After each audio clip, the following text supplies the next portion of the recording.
Good evening and welcome to Tucker Carlson tonight. Like most people, you probably haven't been watching a lot of CNN lately, but you may have heard they staged a televised town hall meeting on gun control last night. It seemed like one of those cultural moments worth being aware of, and so for educational purposes, we want to show you a short clip of what happened. Here it is.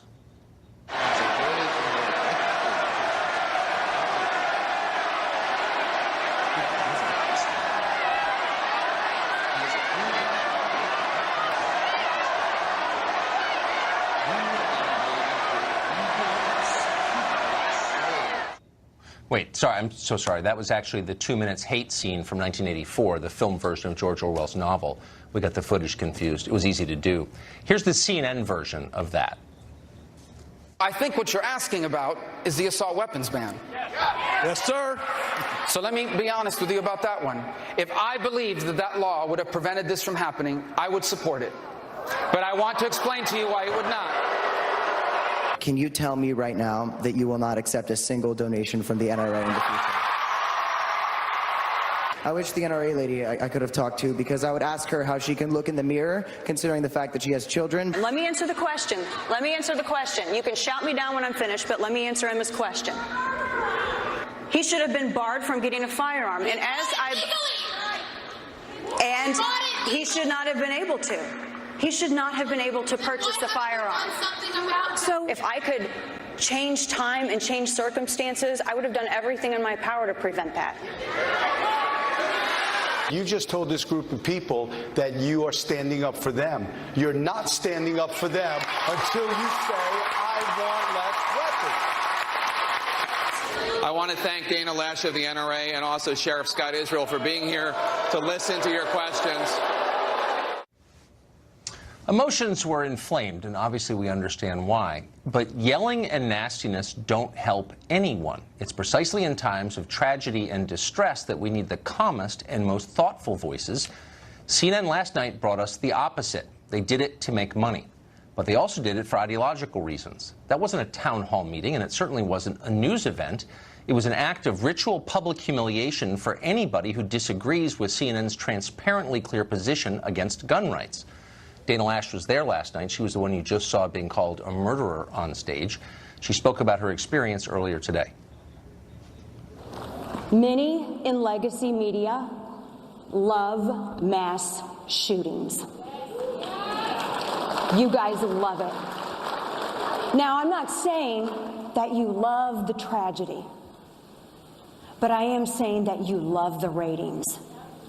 Crying white mothers are ratings gold to you and many in the legacy media in the back. And notice I said crying white mothers, because there are thousands of grieving black mothers in Chicago every weekend, and you don't see town halls for them, do you? Well, she's certainly right about the deep corruption of the news media. How corrupt? Well, Colton Hobb, a JROTC cadet who helped lead students to safety during the shootings in Florida last week, went to the CNN event last night, or wanted to. He says CNN producers rewrote the question he wanted to ask. CNN denies scripting anything. In other words, they're claiming that Colton Hobb is a liar. Colton Hobb joins us tonight. Colton, thanks for coming on.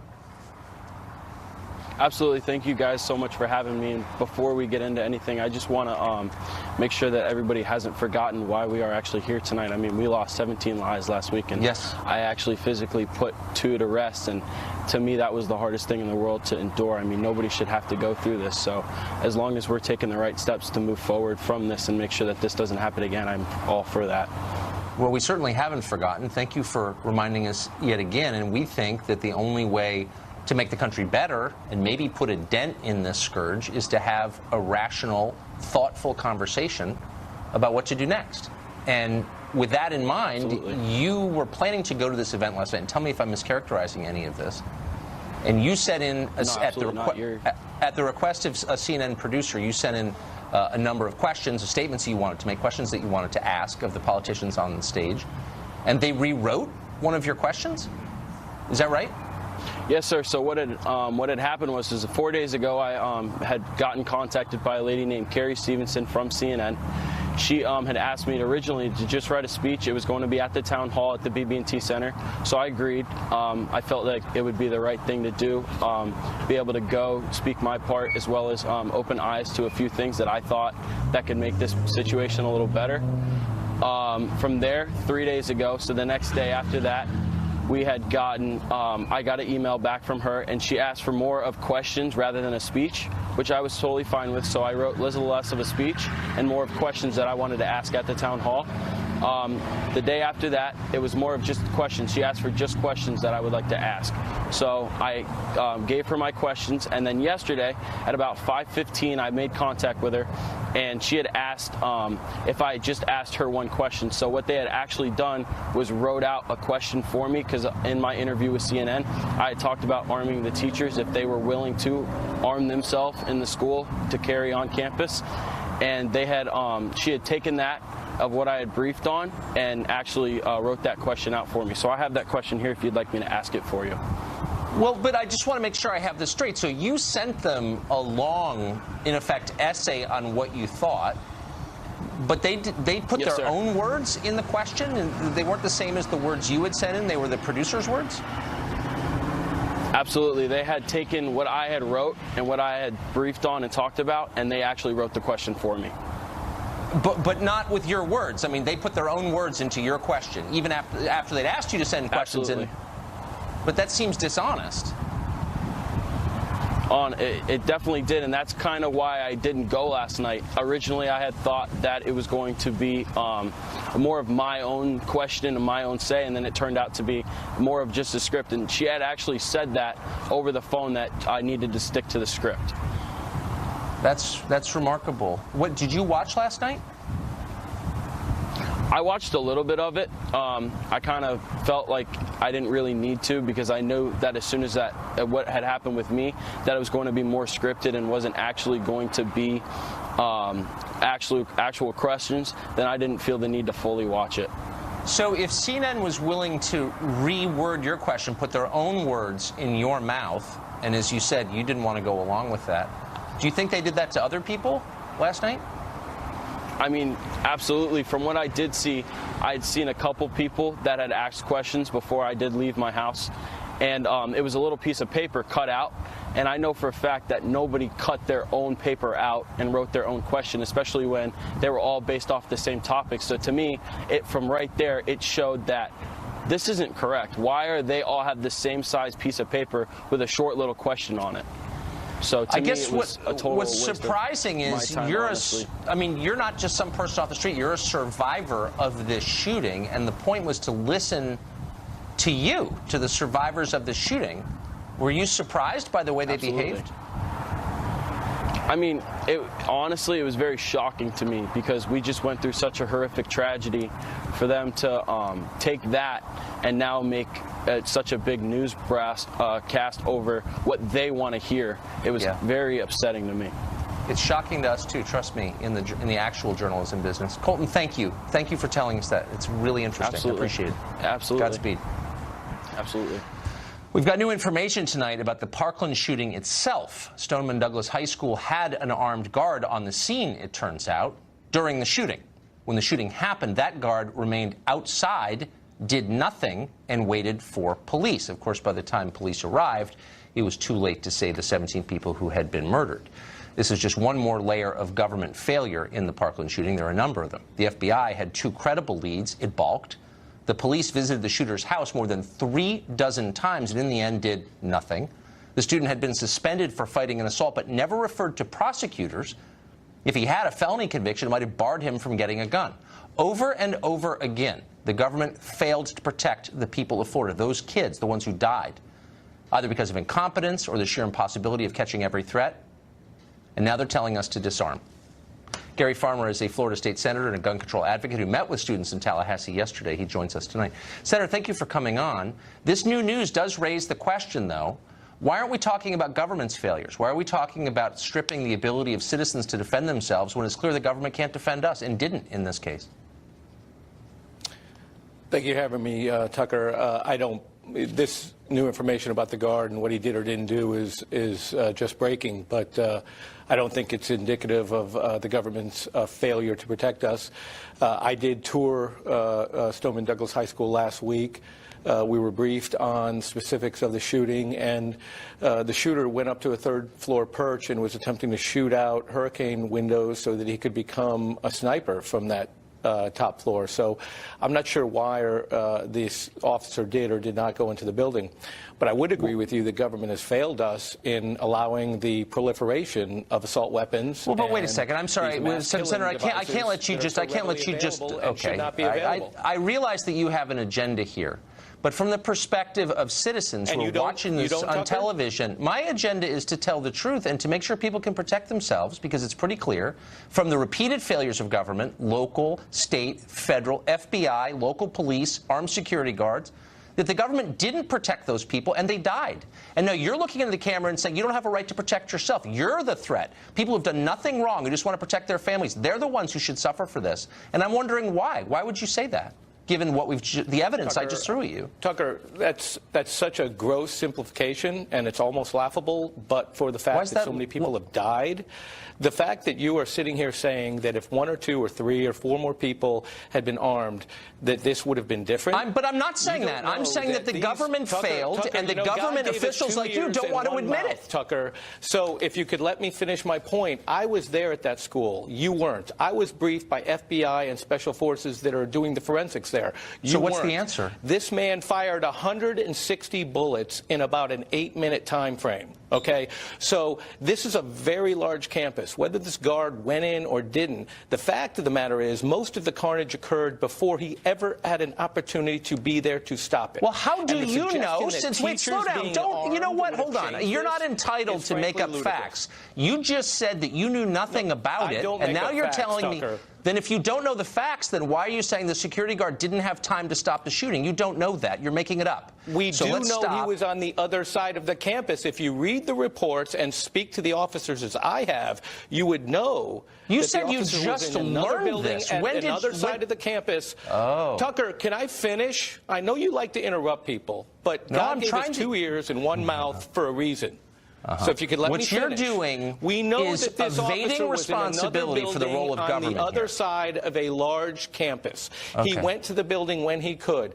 But we also know from the forensics that this man, this disturbed young man, fired 78 shots on the first floor alone within about 2-3 minutes. Wait, can I just? I'm sorry. I can't let you look. 160 bullets with magazines that hold 30 and 40 bullets. I got it. We're all aware of that. Let's address what we're.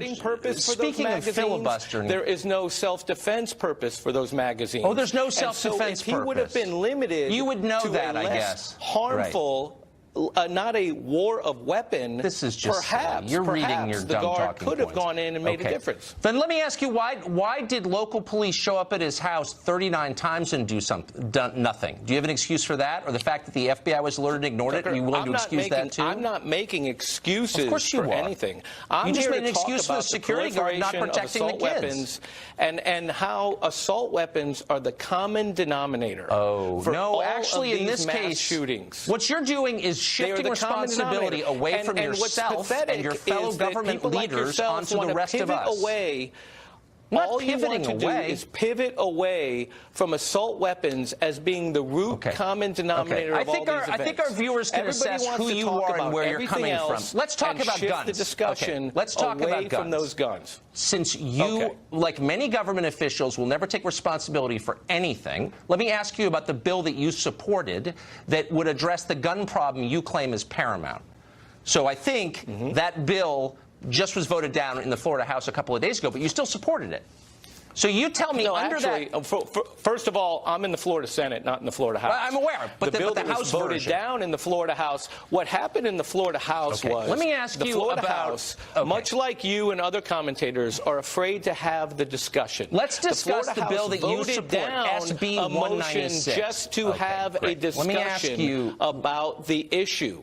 Let me we ask want you to about talk the bill. about the proliferation of these guns and their involvement in these mass shootings. And everybody wants to pivot away from that discussion. Give up on this, Senator. I'm trying to ask you about the bill that you support and details in it, assuming you know them.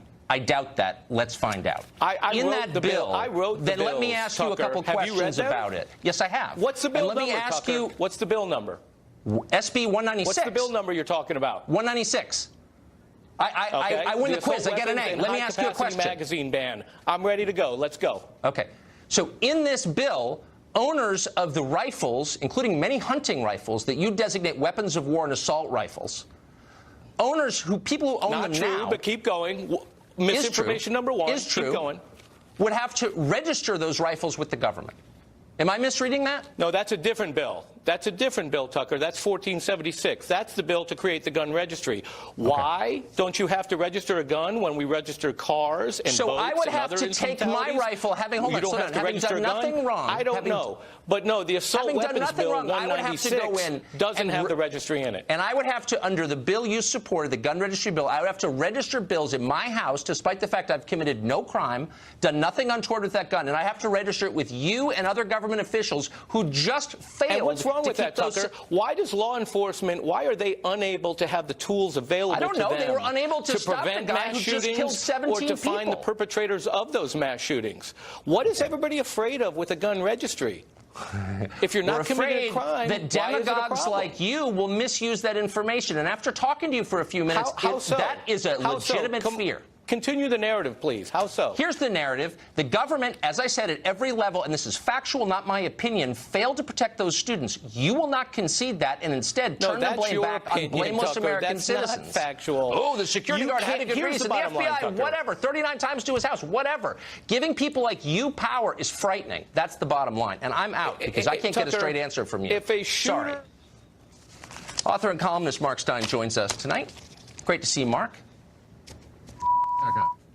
By the way, we had a gun registry up in Canada that was a complete fiasco. It turned out to be, it got completely infected with inaccurate information, and I think the Canadian taxpayers wound up spending $600 per gun registration because it became just another pointless, inaccurate government boondoggle. But why is it that the people... Look, I mean, there are a lot of reasons these things happen, and ultimately they're the fault of the guy who does it, the guy who pulls the trigger. But if government is telling you, we can keep you safe, you have no right to protect yourself, we're going to protect you, and then they don't, and then they won't admit that they didn't, and then they persist in trying to prevent you from protecting yourself, doesn't that suggest that maybe something's not on the level here? Yes, and I think actually this gets to the heart of it. If you were to look at this school cop, so-called, if his behavior is as reported, is a very good example of what happens when you massively expand law enforcement.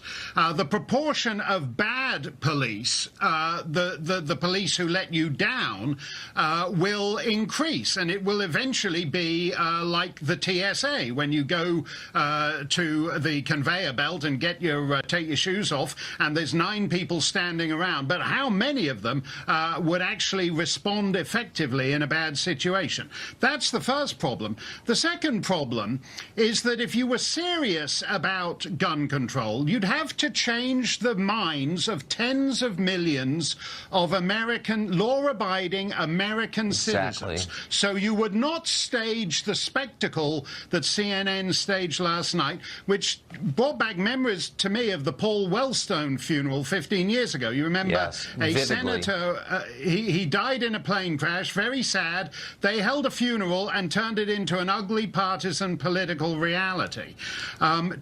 Speaking as a foreigner, you know, Americans, private gun ownership is central to Americans' sense of themselves in a way that it is not to Australians, for example.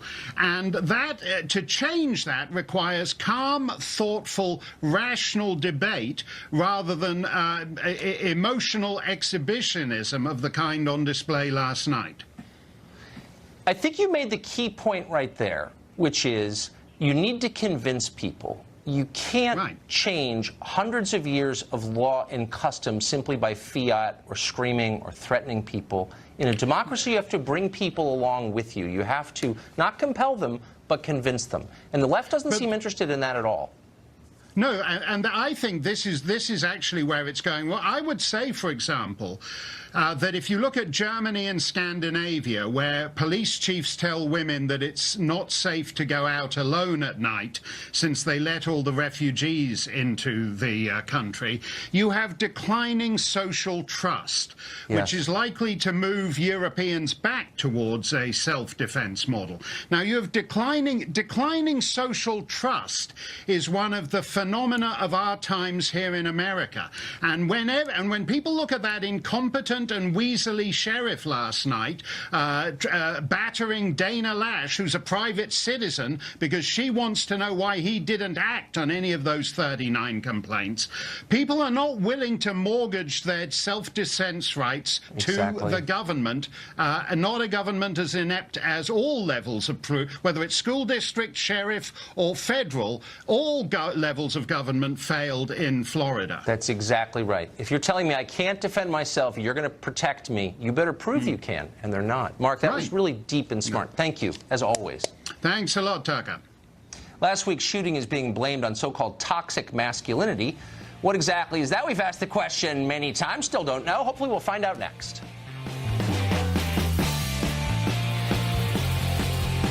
Tucker Carlson.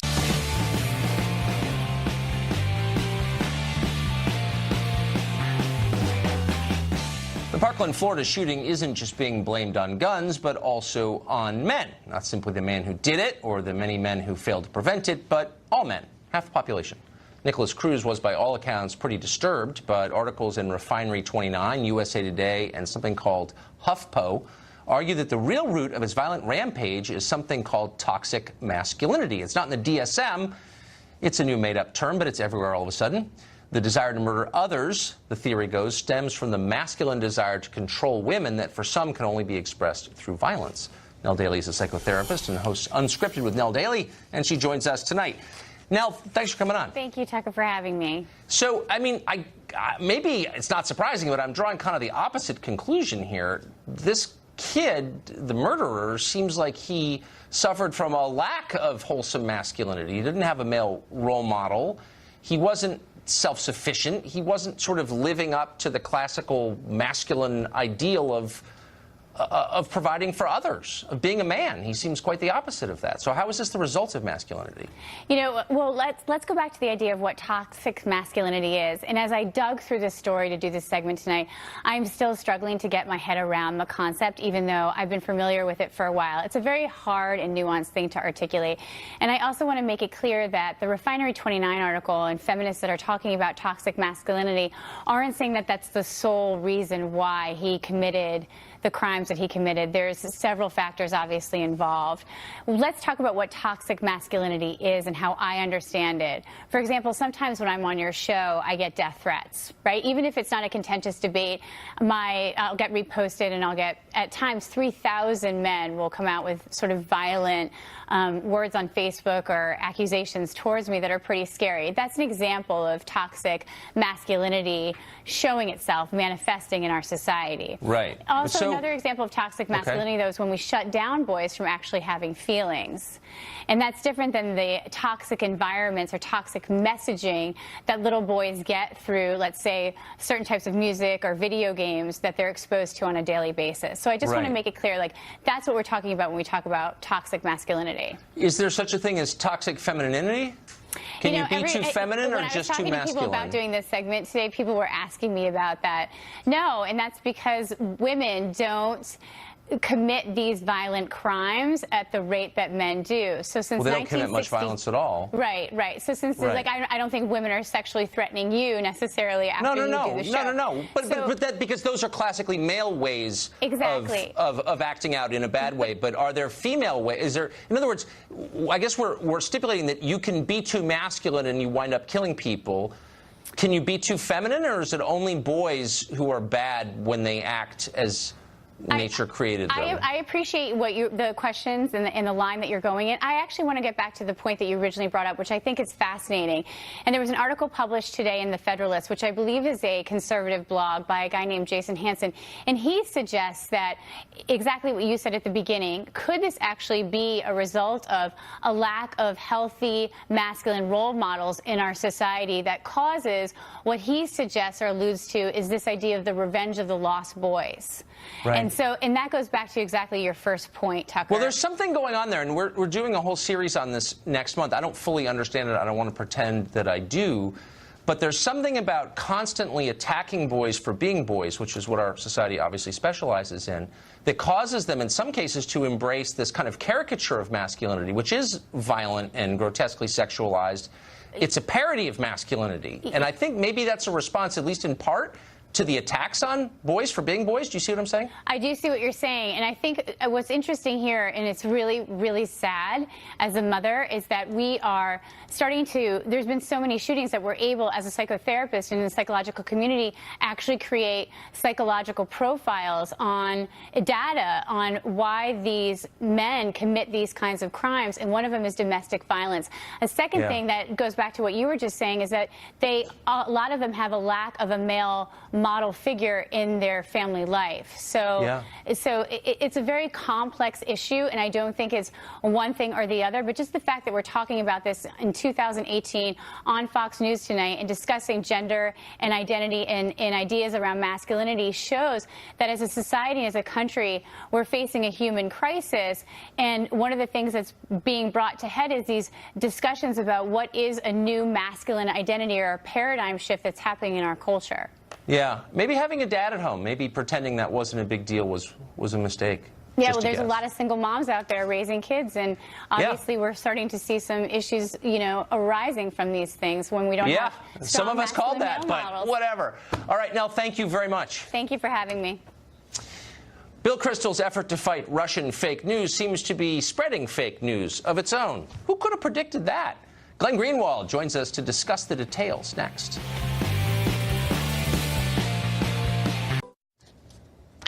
Weekly Standard founder and Twitter enthusiast Bill Kristol has helped launch a venture you probably never heard of. It's called Hamilton 68, and it's designed, they claim, to combat Russian disinformation on Twitter. But it's having a bit of a hard time and seems to be spreading disinformation of its own. For example, Hamilton 68 was behind the claim that the Release the Memo campaign to expose FISA abuse by the FBI was just a Russian plot with no support from actual Americans.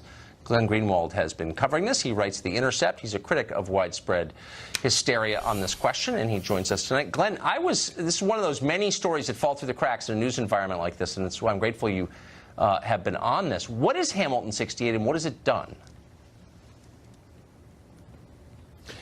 So I wrote about it when it was formed not even a year ago, last summer, because it was yet another example, probably the most vivid one yet, of this kind of union between Democrats on the one hand and neocons on the other. I guess I should say reunion, since neocons began as Democrats, migrated to Republicans, and are now back with Democrats again. And it's essentially a group that was, as you said, started by people like Bill Kristol, people who have been leading neocons from both political parties, CIA officials, the people who basically have been disseminating disinformation throughout the entire war on terror, the least reliable, most warmongering people in Washington. And they said that their purpose of their group was to combat disinformation and the attack on the American democracy by Russia and other groups. And their main kind of feature was that they would have this dashboard called Hamilton 68 that purported to track the activity of Russian influencers on Twitter by tracking 600 accounts. Nobody knows which accounts they've designated as influence of Russia.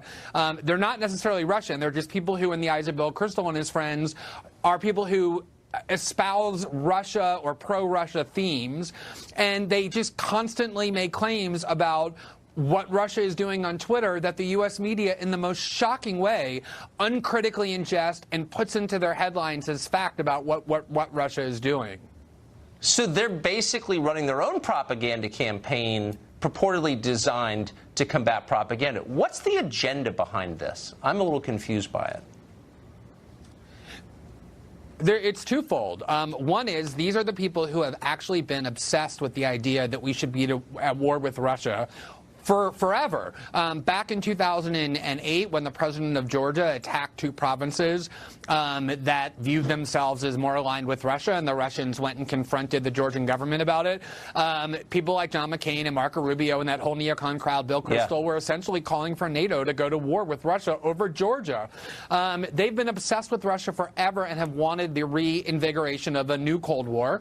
That's part of it. And then the second part is domestic, which is that whatever views they dislike, namely on the left wing of the party that's anti-imperialism and anti-war, the left wing of the Democratic Party, or the kind of isolationist, paleo-conservative wing or libertarian wing of the Republican Party, they want to smear as being aligned with the Kremlin. So whatever views are on the right wing of the party, like release the memo, or on the left wing of the party, like, you know, anything relating to Bernie Sanders, they'll just declare to be a theme of Russia and then accuse everybody who advocates it, Americans who advocated on Twitter, of being part of a Kremlin disinformation campaign.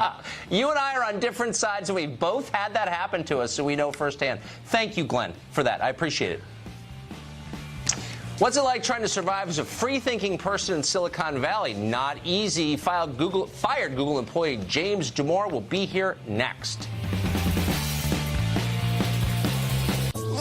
Diabetes can be a... How hard is it to think independently, to think for yourself in Silicon Valley? Well, nobody knows the answer to that question better than James Damore. He's the Google employee who was fired because he dared to believe his employer meant it when they said they were committed to diversity, the open exchange of different views. They don't believe in that, and they fired him for it. Now he is suing the company, Google, for discrimination, but doubtless many others like him remained in hiding in Silicon Valley. James Damore joins us tonight. James, thanks for coming on. Yeah, thanks a lot. So the deep irony is that you think of San Francisco, the Peninsula, the Bay Area, Silicon Valley as open-minded. Right. Has it do you think it's become more of a one-party state than it was a couple of years ago? Yeah, definitely. Silicon Valley started as just sort of libertarian, open to many ideas, went to Burning Man all the time.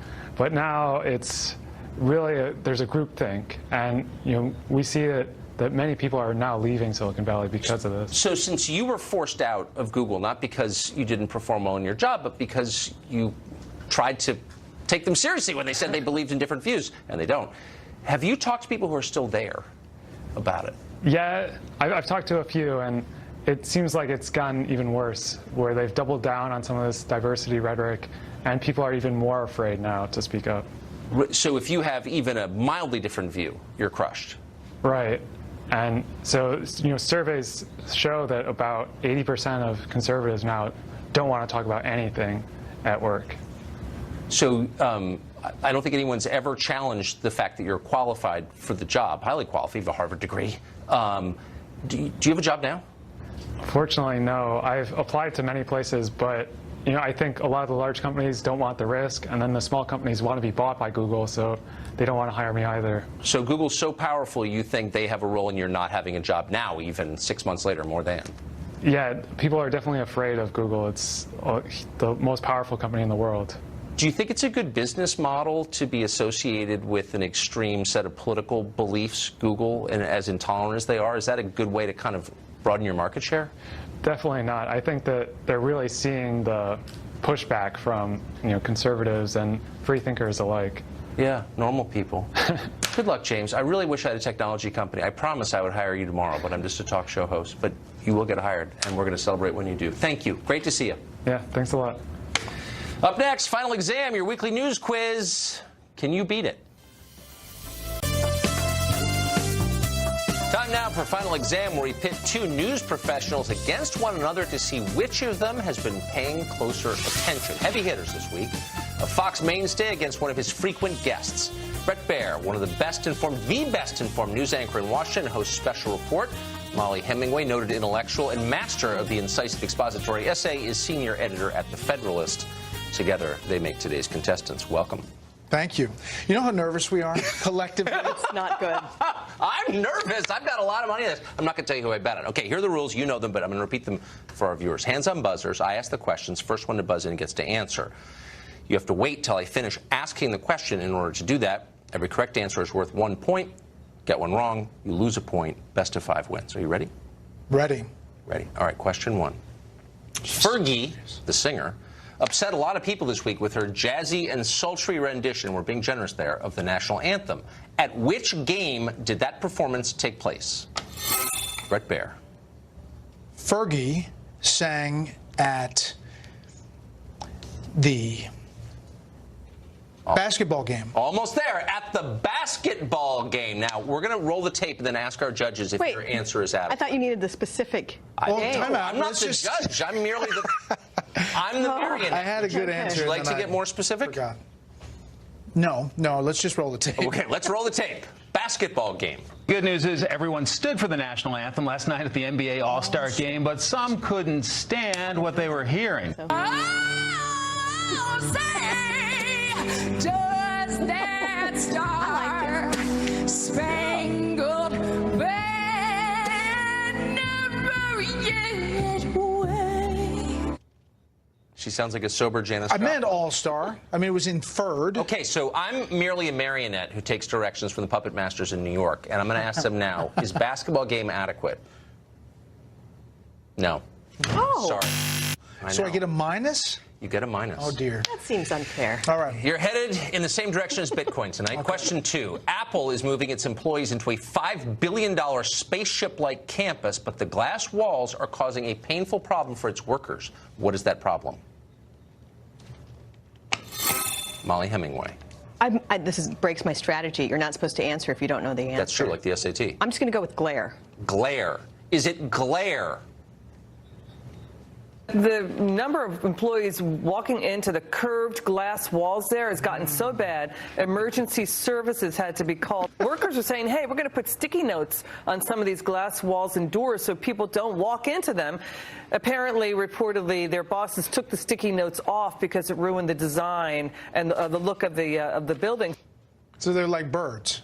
They're like your cat. Yeah, they run right into it. So for the first time in the 35-year history of this show, or 3-month-long, or however long it's been, we have a tie of -1 to -1. Hence, I want to see how low we can go. Exactly. You had every reason to be. All your fears were true. There is a monster in the closet. Not here. Question 3. That's a good point. After a 20-year drought, which women's Olympic team brought home the gold today after a close match against Canada? Can't buzz early.